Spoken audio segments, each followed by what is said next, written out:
Let's go ahead and watch the TBC video called The Unanswered Questions for Classic WoW TBC. Let's play this. Let me upvote first. Not is a good YouTuber. I'm going to link the video before we watch this. Here we go. Yo, what's going on, friends? Yo. Not here with essentially part 2 of the post-BlizzCon feels. A couple days ago, I discussed the TBC announcements and what they might mean for the player experience and some effects that these might have in terms of the economy and stuff like that. I'm sure I'm not alone, though, in still having a few big question marks over what has not been confirmed or explicitly detailed as part of the announcements so far. With this in mind, I wanted to share some of my biggest questions for the dev team as we move closer to a hashtag some changes release, and I'd love to hear what you think on this topic too. The first, small but still important question I have concerns world buffs. Primarily, we know that Dark Moon Fair will be dispelled on entry into raids. That has popped up on a few Discords, such as the Warcraft Logs one.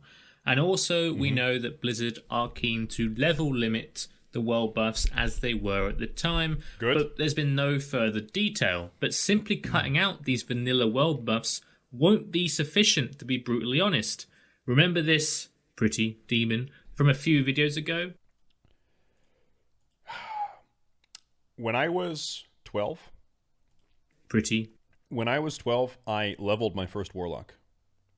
And I have a very, very clear memory of leveling up, getting level 20, and finishing the Succubus class quest. I didn't keep leveling for a couple days. I took a break from leveling. A few videos ago. Yeah. Well, the Whipped Frenzy buff it provides alongside the Horde-only Hellscream's Warsong buff in Nagrand do need to be on that list of insta-dispelled buffs upon raid entry. So the idea is that people are going to be using this. You can a Warlock can demonic enslave a Succubus mob that's in Hellfire Peninsula, and then you can buff other people in your group with this Whipped Frenzy buff, and it lasts 5 minutes. Whether or not people are going to min-max this stuff, like, I don't know. Like, I have a hard time believing people are going to do this. I don't know, man. Like, I don't wait, Not is in the Not. No shit. Dude. Okay, Not. Hey, we have a rule. It's him. It's actually him. Not. Every single person I leech content from, hold up. VIP cannot TV. Hey, I appreciate the video, man. Good video. We've watched other ones before. Thank you, thank you, thank you. Let's watch him, man. Everyone make sure to follow him. Good shit. I kind of don't think people are going to min-max this. I think one of the ideas was that you would be able to enslave the demon and then bring the demon with you inside of the instance to rebuff people mid-raid. I know for a fact you cannot bring it inside the instance. Maybe you could park a Warlock with it enslaved outside the instance to buff people and then go in and they would have it for 5 minutes. But it's like, are you gonna have people run out of the raid to get the buff and then run back into the raid? No way, dude. I'm not sure on the details of this one though. They're just too powerful to encourage good community gameplay habits, so let's hope we get more information on exactly what buffs will get the boot. Speaking of which, real quick, if my videos give you a little whip tickle like that Succubus on your TBC consumption meter, consider subbing so the channel's content push can go into a Whipped Frenzy that only this demon knows how to elicit. Yep. I'll be back 1 second. Moving on from being a degenerate though, there is an especially huge question that I want to segue into. The original boss tuning that was announced is fantastic news. Honestly, couldn't be happier, but it raises a really interesting question. There is a large handful of bosses where it's hard to distinguish whether the changes are bug fixes or tuning, or perhaps have elements of both. Let's take some of the Tier 5 content for example. On the 13th of March 2007, there was a sweeping hotfix to correct several bugs with several bosses in Serpent Shrine Cavern, and as such, we might consider that these changes are part of original tuning as they aren't numbers based, they were bugs in the encounters. Likewise, Kael'thas was unkilled until Blizzard hotfixed an aggro wipe into the fight as it entered the final phase, and once that was implemented, he died the day after. Yeah. So The problem with Kael'thas that made him super, super fucking broken back in TBC for a long time was, you know, there's like multiple phases. You got to kill the guys, and then kill the weapons, then kill the guys at the same time, and then you fight Kael'thas, right? So people were building threat, healers specifically, right? Exactly. They were building threat for the first 3 phases of the fight, and then Kael'thas like becomes engageable, and he immediately is going to aggro to the healers and just run around and kill the healers, because the healers have been building threat by healing for the first 3 phases, and it was just like ridiculously fucking stupid. So things like this, right? I don't know if I would call it like pre-nerf or like pre-bug, right? Like this to me seems like a bug. You know, like the Mooger thing, there was some bugs, like, but and the fucking other SSC sheet to talk about. It seems like bugs. So at this point, expect those we can things. kind of get to a stage where we think that perhaps original... Similar situation with Cthulhu and Vanilla WoW. Everyone's like, oh, dude, what if Blizzard added, you know, pre-nerf Cthulhu for Classic WoW? Dude, pre-nerf Cthulhu. It was unkillable. It would be badass. Well, it wasn't like so much pre-nerf Cthulhu as it was just bugged as fuck Cthulhu, where you were having tentacles spawn. Like, this is what was happening, unironically. You were having eye stalk tentacles spawn outside of the walls. So you could target them, but you couldn't kill them. And so you're having eye beams come from tentacles that are spawning out of the walls and also in the stomach. So you go down, you drop down into the stomach of Cthulhu, and you have a giant claw tentacle or a giant eye beam tentacle that's just fucking clapping your ass when you go down in the stomach or outside of the... So it's like, you know, it's not really... It was just like bugged. That's what the issue was, right? Tuning for TBC Classic is the base implementation plus any hotfixes that were applied, because the hotfixes alleviated key issues to the fights that made them unintentionally difficult to kill. For example, Lady Vash had several bugs whilst also having her triple mind control ability be able to target the main tank, which was supposedly not what the developers had intended. However, this logic is a little less certain when we consider that Hydros the Unstable was hotfixed on March 21st, 2007 to not deal crushing blows, despite being killed for 5 weeks by the top guilds at the time. This hotfix sounds more like an accessibility nerf to my mind. So again, we question... What is wrong with Hydros dealing crushing blows? What's wrong with that? I mean, every other boss does crushing blows, right? You just need to be defense capped. Oh, you know what it is, right? You know what it is. I know why they did that. It's because, exactly, if you're tanking Hydros, you have to be wearing resist gear, and so people probably had to compromise their crush cap gear, their defense cap, in order to wear resist gear. So you had tanks that wore resist cap that were getting crushing blowed and just getting one or two shots super fast, right? So that's probably why they made it so he doesn't crushing blow, because tanks had to be wearing resist gear. Yeah, I guarantee that's what happened. Yep. Where is the line drawn?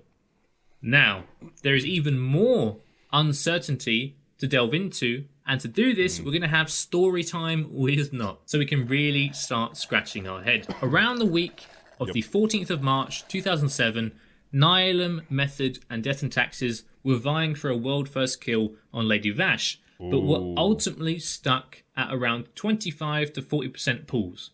By the next reset, Blizzard had hotfixed Lady Vash's ads to have 145k HP in... Wait. Remember this community manager, Tesseric? Isn't this the guy that just went fucking crazy? Right? I'm pretty sure he's the one that just went fucking bonkers on the forums. Yeah. I remember that guy, man. Yep. 45k HP instead of the original 340k. And 8 days later, Nihilum secured a dubious world first kill on Lady Vash due to some shenanigans regarding the use of Divine Intervention, a semi-reset to reduce Vashj's HP to 1% from 20, and then having the priest come out of Divine Intervention and Shadow Word deathing the final 1% for an easy kill. Meanwhile, at the time, Nihilum claimed that Kungun had critted for 500k with a Devastate via an accidental bug. That may sound far-fetched, but there is truth to it. To this day, you cannot find a video of the world first Lady Vash kill. Now, the pertinent part to this story is that following this cheesy kill, it took almost 40 days more before a world second legitimate kill was done without the exploit by Method on May 5th, 2007. So with this context, where do we draw the line here? Is 340... And to add another thing on, just bonus fun fact, when Method got, like, technically the world's second, like, legitimate kill that we do have a video of, their entire raid, guess what? Had world buffs. They had CG buff, they had Ani buff, they were all world buffed up, right? HP adds the original tuning for TBC class. Just to clarify, because world buffs hadn't been nerfed out yet. So you could, up until patch 2.1, you could use world buffs at level 70. If we're getting later version of TBC, like 2.4.3, world buffs are a no-go.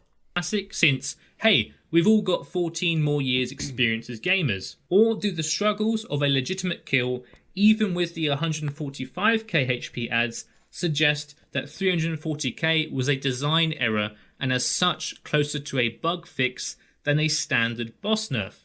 On that open-endedness, I'd like to hear your thoughts on this topic. It's a tough one either way. I think there's logical arguments for many different takes here, but I think what is clear, for sure, is that Blizzard will need to use their discretion and quite a few man-hours to determine what the appropriate tuning is. It won't be a case of simple TBC raids are so good, copy-paste, dude. at least not for many bosses, and I personally am super keen to see where they end up balancing the bosses. On a related topic, Drums and Bloodlust have had confirmation they are being looked at by the design team. Whilst I don't remember them saying Bloodlust. Definitely Drums, though. It's weird. I kind of think they should leave Bloodlust as it is, but they definitely should break Drums, 100%. Drums have had a decent amount of coverage by both myself okay. and other content creators. Okay. I think the biggest outlier in this area is what they might do with Bloodlust.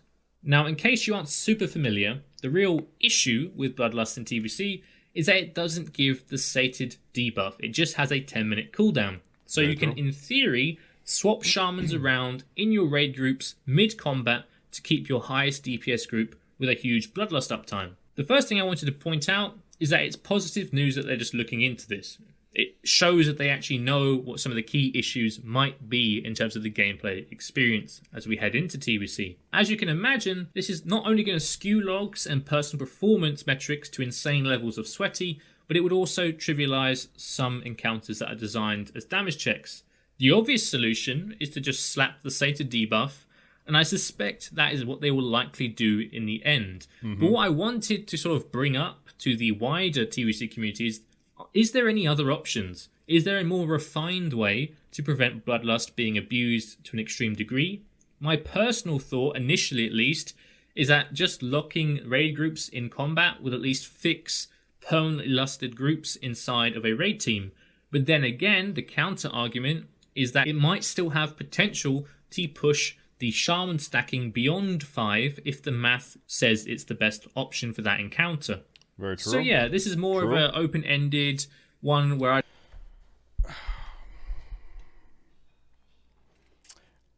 I think the ability to move players mid-raid and chain Bloodlust back-to-back is actually sort of interesting gameplay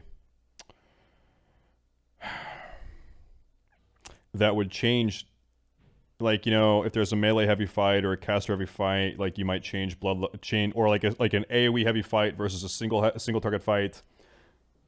It adds some nuance to chain Bloodlusts, you know, on this fight with your hunter group, on this fight with your warlock group, on this fight with your melee group, whatever. It is sort of interesting gameplay, but I could see how it could just like devolve to a really, really, really stupid as fuck meta, right? It is cheesy. Yeah, I don't know. I think probably the best approach with the way people play Classic these days, you know people are going to find out what's best and just push it to the fucking extreme, right? Just put a fucking cooldown on it. Like put like an exhaustion debuff on the back end of both Drums and Bloodlust. Just, you know, call it a fucking day is probably the best way to do it. I'd love to hear your comment. It also completely makes the parsing meta annoying as fuck. Let's say, you know, you're a warlock and you're trying to farm your 99 parses, right?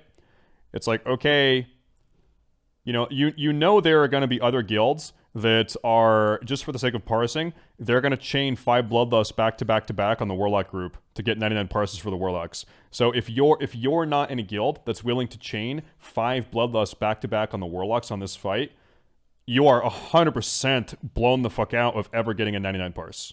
It's not going to happen, right?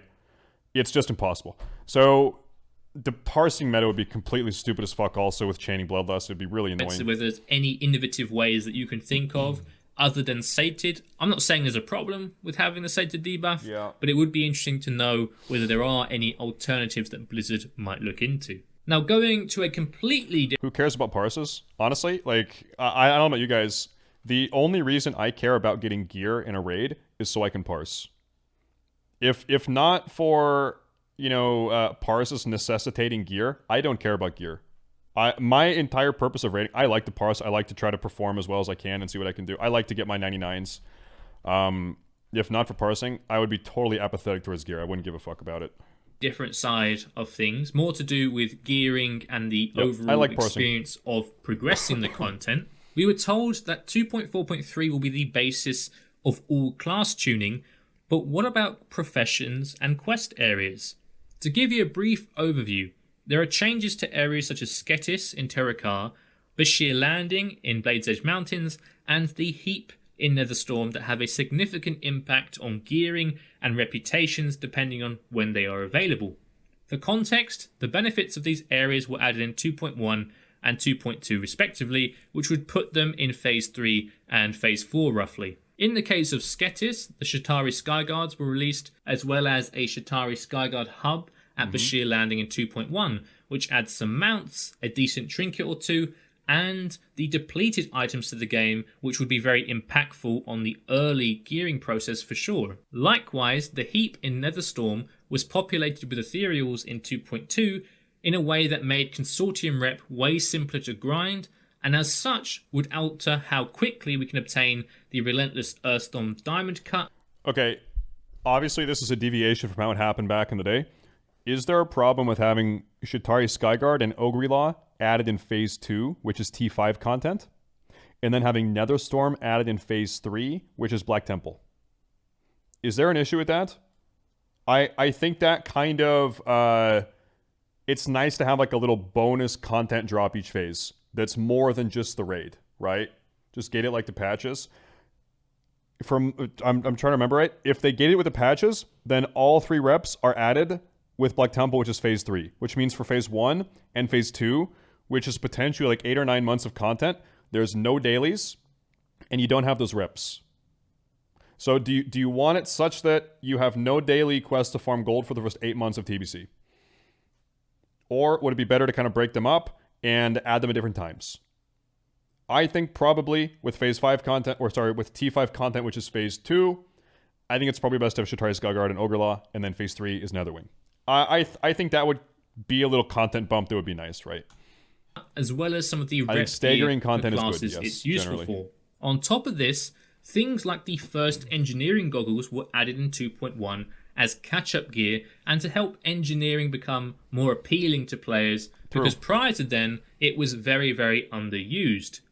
However, 2.1 is essentially Phase 3 if you're really strict about content timings. This would mean that the goggles lose a ton of value as you might be in Tier 5 or even about to receive some Tier 6 items before they enter the game. So, if you want to be strictly no changes and have things lined up with how it happened back in the day, these goggles right now with the current plan would not be in the game for Arena Season 1 or Arena Season 2, and you would have them for Arena Season 3. Is that necessarily a good thing? I don't know. As catch-up gear and to help engineering become more appealing to players, because prior to then, it was very, very underused. However, 2.1 is essentially Phase 3 if you're really strict about content timings.